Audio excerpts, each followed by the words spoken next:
নমস্কার, আমি ডক্টর সৌরভ তালুকদার। আজকে যে প্রসঙ্গটি আলোচনা করব সেটা হচ্ছে অ্যাডিনোমায়োসিস। অ্যাডিনোমায়োসিস নামটা আপনাদের অনেকের কাছেই চেনা। আগের ভিডিওতে আমরা এন্ডোমেট্রিওসিস নিয়ে আলোচনা করেছি।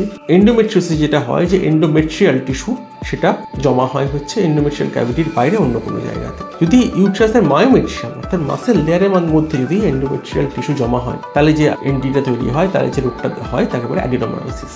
অর্থাৎ ইউট্রাসের এন্ডোমেট্রিয়াল টিস্যু ইউট্রাসেরই মাসেল লেয়ারের ভেতরে ইনফিলট্রেট করলে বা জমা হলে বা সেখানে ডেভেলপ করলে সেখানে কিন্তু যে এন্টিটি পাই তাকে বলে অ্যাডিনোমায়োসিস। অ্যাডিনোমায়োসিস খুব commonly under diagnosed condition, one of the most under diagnosed condition in our medical imaging. Adenomyosis চট করে ধরা পড়ে না বা ডাক্তারবাবুরা চট করে এটা ধরতে পারেন না। অ্যাডিনোমায়োসিস টিপিক্যাল কিছু ফিচার্স থাকে, তাতে ইউট্রাসটা একটু সাইজে বড় হয়, তার যে মায়োমেট্রিয়াম অর্থাৎ যে মাসেল লেয়ারটা সেটা একটুখানি হেটেরোজেনাস হয়, এরকম অনেক, বা যে এন্ডোমেট্রিয়াল ক্যাভিটি যেটা ভেতরে যে মিউকোসাল লেয়ার সেটা ডিস্টর্টেড হয়ে যায়। কিন্তু অ্যাডিনোমায়োসিস অনেক ক্ষেত্রে পেশেন্টের সিমটমস নিয়ে প্রেজেন্ট করে, সেখানে কিন্তু একটু যত্ন করে আল্ট্রাসাউন্ড করলে বোঝা যায় যে পেশেন্টের অ্যাডিনোমায়োসিস রয়েছে। অ্যাডিনোমায়োসিস থাকলে কি কি সিমটমস থাকতে পারে? অ্যাডিনোমায়োসিসের সিমটমসগুলো অনেকটা এন্ডোমেট্রিওসিসের সিমটমসের মতোই। পেশেন্টের ডিসমেনোরিয়া হতে পারে, অর্থাৎ পেশেন্টের পিরিয়ডসের সময় অসহ্য ব্যথা হতে পারে। অনেক মহিলারই পিরিয়ডসের সময় অসহ্য ব্যথা হয়, ডেইলি অ্যাক্টিভিটিস বা ডে টু ডে লাইফকে কম্প্রোমাইজ করে, সেক্ষেত্রে কিন্তু তার অ্যাডিনোমায়োসিস তার একটা কারণ হতে পারে।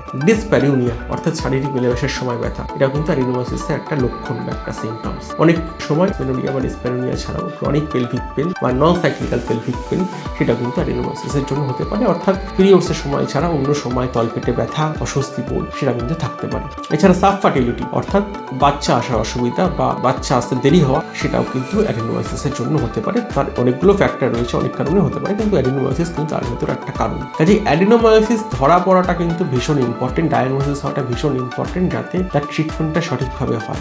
অনেক ক্ষেত্রে কিন্তু অ্যাডিনোমায়োসিস চট করে ধরা পড়ে না। অ্যাডিনোমায়োসিস ধরা পড়ার জন্য একজন দক্ষ রেডিওলজিস্টের কাছে কিন্তু আল্ট্রাসাউন্ড করাতে হবে, এবং সেই আল্ট্রাসাউন্ডটা ট্রান্সভেজিনাল সোনোগ্রাফি বা টিভিএস হওয়াটাই সবসময় বাঞ্ছনীয়। ট্রান্সঅ্যাবডোমিনাল সোনোগ্রাফি বা পেটের উপর যে আল্ট্রাসাউন্ড হলে কিন্তু অ্যাডিনোমায়োসিস মিস হতে পারে বা প্রপারলি দেখা না যেতে পারে। সুতরাং যদি অ্যাডিনোমায়োসিসের সিমটমস থাকে বা এন্ডোমেট্রিওসিসের সিমটমস থাকে, তাহলে কিন্তু একজন দক্ষ রেডিওলজিস্টের কাছে একটা ট্রান্সভেজিনাল আল্ট্রাসাউন্ড হওয়াটা কিন্তু বাঞ্ছনীয়, যাতে সঠিক সময় রোগটা ধরা পড়ে এবং তার সঠিক ট্রিটমেন্ট হয়। নমস্কার।